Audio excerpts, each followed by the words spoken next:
नमस्कार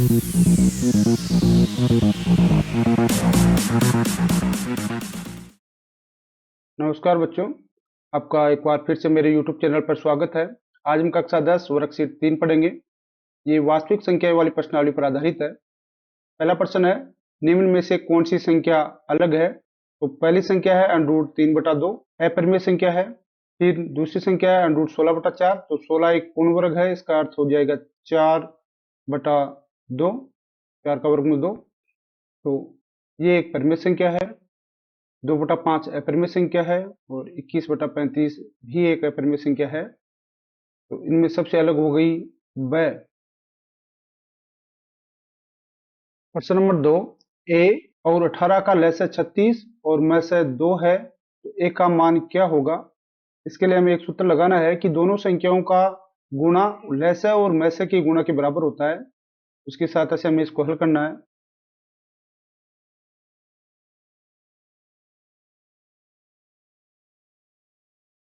तो दोनों संख्या यहाँ पर, एक संख्या है ए और एक संख्या है 18, इनका गुणा लसाअ 36 और मसाअ दे रखा है 2। ए का मान ज्ञात करने के लिए 18 का पक्षांतर कर दें। ए बराबर 36 गुणा 2/18। 18 का भाग इसमें 2 बार गया, 2 दूनी 4। ए का मान आ गया 4। ऑप्शन स। प्रश्न नंबर 3 देखें, 3 माइनस √3 कैसी संख्या है? तो एक अपरिमेय संख्या है। ऑप्शन ब।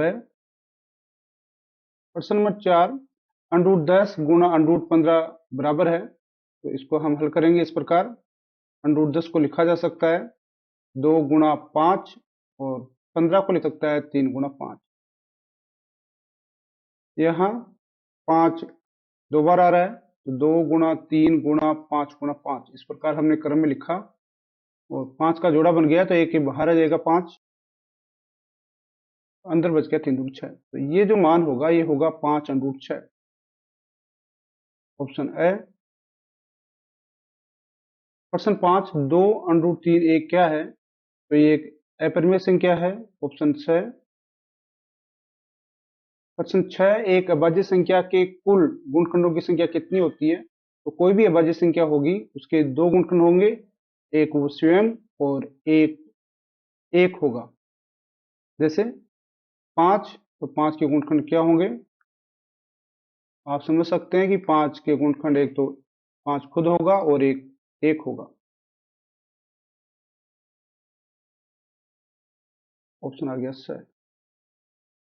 प्रश्न नंबर 7 है, अभाज्य गुणनखंड विधि द्वारा 96 और 404 का लसाअ ज्ञात कीजिए। तो हम 96 और 404 के अभाज्य गुणनखंड करते हैं।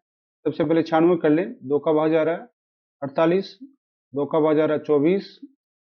इस प्रकार आप इनमें भाग लगा के इनके अभाज्य गुणनखंड कर लें।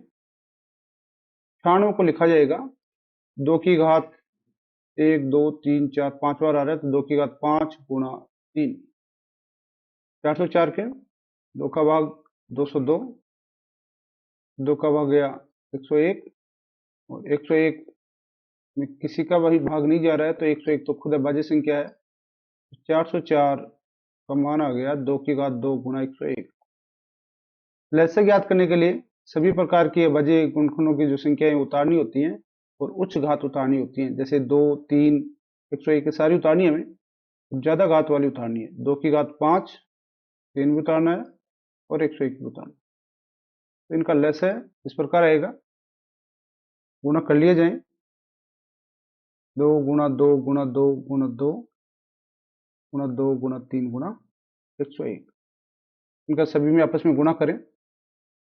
इनका गुणा जो होगा 2 दूनी 4, 4 दूनी 8, 8 दूनी 16, 16 दूनी 32 और 32 को 3 से गुणा किया 96 और 96 को हम 101 से गुणा करेंगे तो 9696। इसका उत्तर आएगा 9696। हमें इसको पूरा करना है रफ कॉपी में और फिर उत्तर निकाल के यहाँ रखने हैं, क्योंकि यहाँ इतनी जगह पर्याप्त नहीं है कि हम कर सकें। ठीक इसी प्रकार जो प्रश्न 8 है, सिद्ध कीजिए √2 एक अपरिमेय संख्या है। ये बहुत ही बड़ा प्रश्न है जो 2 लाइनों में नहीं होने वाला है। ये प्रश्न और एक आगे प्रश्न, ऐसा ही और प्रश्न दे रखा है, प्रश्न नंबर 11। ये हम दोनों एक अलग वीडियो में देखेंगे। प्रश्न नंबर 9, एचसीएफ 306 657। ये जो इस प्रकार लिखा गया है इसका अर्थ है कि जो मैसे है 306 और 657 का वो 9 है। एलसीएम 306 657 ज्ञात कीजिए।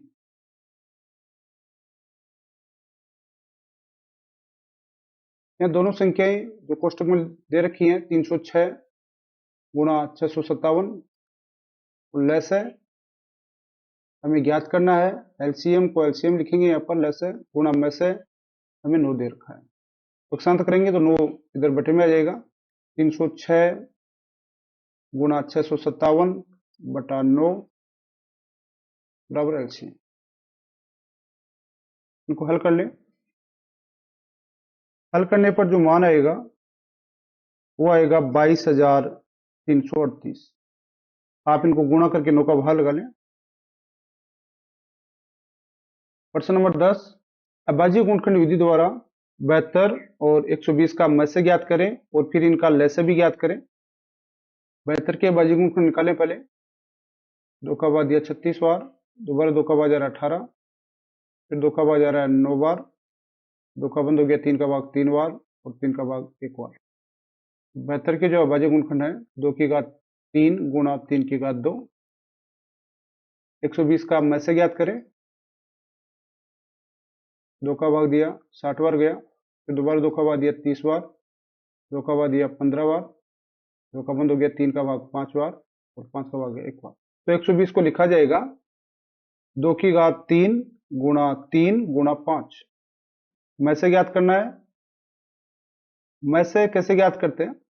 में से उभनिष्ठ अभाज्य संख्या होनी चाहिए। जैसे 2 इसमें है 2 इसमें भी है, तो हमें 2 उतारना है और कम से कम घात उतारनी है। यहाँ 3 घात है, यहाँ भी 3 है, 2 की घात 3 सबसे कम है। फिर 3 72 में भी है और 3 120 में भी है, उभनिष्ठ है, तो 3 उतारा हमने। और न्यूनतम घात, यहाँ 2 घात है और यहाँ पर 1 घात है, तो हमें न्यूनतम घात यानी 1 घात वाला उतारना। फिर 5 हम नहीं उतारेंगे में से में, क्योंकि 5 दोनों में नहीं है। कम माना जाएगा 2 गुणा 2 गुणा 2 गुणा 3, 2 दूनी 4 4 8 और 8 को 3 से गुणा किया 24। तो में से का मान आ गया 24। अब लैसा देखें। लैसा में सभी प्रकार के अभाज्य गुणनखंड जो हैं वो सारे उतारने होते हैं और उच्च घात हमें उतारनी होगी। इसे 2 भी उतारना है, उच्च घात 3 है, 3 भी उतारना है और 3 की उच्च घात 2 है, 5 भी उतारना है और 5 की उच्च घात 1। इनका हल 8 गुणा 9 गुणा 5, 8 को 5 से गुणा किया 40 और 9 चौक 36, 360। तो में से 24 और लस है 360। प्रश्न नंबर 11 निश्चित कीजिए। ये हम उसी प्रश्न के साथ देखेंगे 8 वाले के साथ में, जिसमें √2 एक अपरिमेय संख्या में सिद्ध करनी है। प्रश्न नंबर 12 देखें। संख्याओं 510 और 92 के में से लस्य ज्ञात कीजिए और जांच कीजिए कि दोनों संख्याओं का गुणनफल में से गुणा लस्य हो। तो 510 का भाज्य गुणनखंड हम कर लें। 255, 2 का भाग जाना बंद हो गया, 5 5 10 दोबारा 3 का जा रहा है, 8 से 24 और 5 से 15 85, 8 5 13। तो अब नहीं जाएगा, इसमें 5 का भाग जाएगा, 5 एकम 5 और 7 17 का भाग दिया 1 बार। तो 510 को लिखा जाएगा 2 गुणा 3 गुणा 5 गुणा 17। फिर 92 के भाज्य गुणनखंड।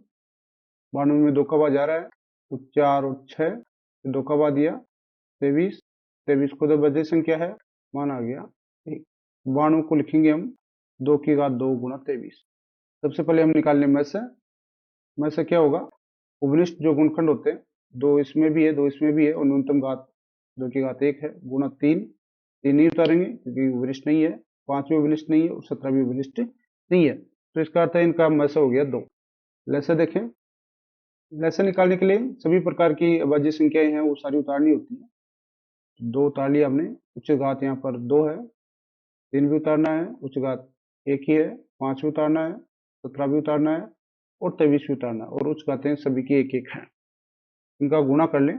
2 की घात 2 का 4, 4 3 12, 12 60, तो 60 को किया 17 से गुणा 1020, 1020 को 23 से गुणा करेंगे तो मान आएगा 23,460। अब हमें जांच करना है कि दोनों संख्याओं का गुणनफल लैसे और मैसे के बराबर होता है या नहीं होता है। चलो देखते हैं। दोनों संख्याओं का गुणा पहले हम कर लें। 510 गुणा 92, गुणा करने पर जो मान आया वो है 46,920। इसके आगे मैसे गुणा लैसे, मैसे 2 गुणा 23,460, इनका गुणा किया तो आया 46,920। हम क्या देख रहे हैं कि ये दोनों संख्याओं का गुणा लैसे और मैसे दोनों के गुणनफल के बराबर आ रहा है। जांच हो गई अपनी। अतः ये सिद्ध होता है कि दोनों संख्याओं का गुणा लैसे गुणा मैसे है। यहाँ दोनों संख्याओं का गुणा बराबर है लैसे गुणा मैसे। यहाँ मैस जैसे प्रश्न में लिखा गया है, पहले मैसे है तो आप मैसे लिख सकते हो, मैसे गुणा लैसे। आशा करता हूँ आपको ये कार्यपत्र समझ में आया है। वीडियो को लाइक और शेयर जरूर करें। धन्यवाद। वीडियो को लाइक और मेरे चैनल को सब्सक्राइब करना ना भूलें। धन्यवाद।